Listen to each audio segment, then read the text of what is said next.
Mesdames, Mesdemoiselles, Messieurs, chers frères et sœurs en Christ, bien-aimés dans le Seigneur, bienvenue à ce programme spécial où nous parlons d'un thème très important qui nous intéresse, un thème d'actualité, à l'école de Dama. Nous avons vu que le Dama est l'un des animaux les plus petits et les plus sages, pourtant, que Dieu qualifie donc de sages. Et pourtant, le Dama vit dans le désert, au milieu des carnivores. Qu'est-ce qui fait la sagesse de le Dama? Nous avons dit que cette sagesse est caractérisée par 3 atouts. Le premier atout, nous avons dit que c'est les rochers. Les Dama placent ses demeures dans les rochers.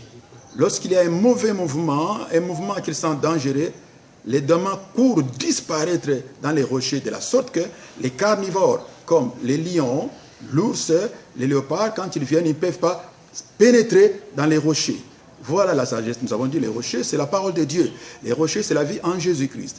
Le deuxième atout de l'Edama maintenant, ce que nous allons voir aujourd'hui, c'est la vigilance. Lisons donc notre texte de base, Proverbes chapitre 30, versets 24 et verset 26. Écoutons la parole de Dieu.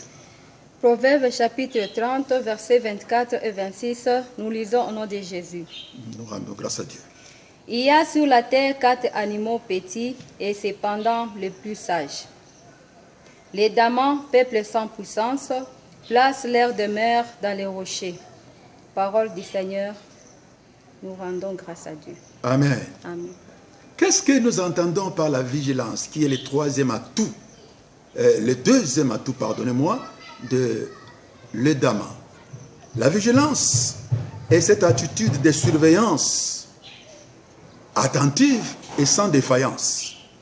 Une personne vigilante est une personne qui surveille quelque chose avec une attention soutenue. C'est aussi une personne qui se surveille avec une attention doublée, une attention sans faille.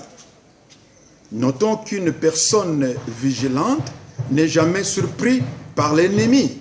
Voilà le deuxième atout de l'Edama. Le monde est surpris par coronavirus. Il est surpris comme un bébé dans son berceau. La Chine, les États-Unis, l'Italie, la France, l'Espagne, ces grandes puissances sont aujourd'hui à genoux devant coronavirus. Ils sont surpris, ils ne savent pas quoi faire. Bien-aimés dans le Seigneur, nous avons besoin de la vigilance en ces temps particuliers. Comment se manifeste alors la vigilance chez les Dama? Nous présentons 3 éléments qui décrivent la vigilance chez les Dama. Premier élément, les Dama sortent toujours en groupe. Les Dama ne sortent jamais seuls. La Bible dit 2 valent mieux qu'un. Mes amis, nous sommes autant de nous regrouper. Nous sommes autant d'être en groupe, en respectant les gestes barrières, n'est pas serrer la main de quelqu'un, n'est pas souvent se frotter les visages et respecter la distance réglementaire d'au moins 1 mètre, se laver les mains régulièrement, etc. Mais aussi, nous pouvons prier les uns pour les autres. Dans notre confinement, dans Jérémie chapitre 23, verset 23, Dieu dit à Jérémie, je suis Dieu qui agit de près, mais qui agit aussi de loin. Voilà comment nous pouvons être regroupés, nous pouvons vivre ensemble, tous, prier contre coronavirus. C'est encore une sagesse qui fait que nous demeurions vigilants. Le deuxième élément qui décrit la vigilance chez les Dama, c'est celui-ci. Les Dama sortent le matin et le soir, uniquement pour se ravitailler, uniquement pour trouver à manger. Bien-aimés, si vous êtes conscient que le monde dans lequel vous vivez est menacé, qu'il y a un danger, mais soyez vigilants. Ne sortez pas n'importe quand. Ne sortez pas n'importe comment. Voilà ce qui nous protège. Voici ce témoignage. Des brigands sont entrés dans une maison. Ils voulaient tuer les papas. Une fille est sortie. Il a dit ceci. Vous voulez tuer papa, mais Dieu dit, ne tuez point. Vous ne craignez pas Dieu.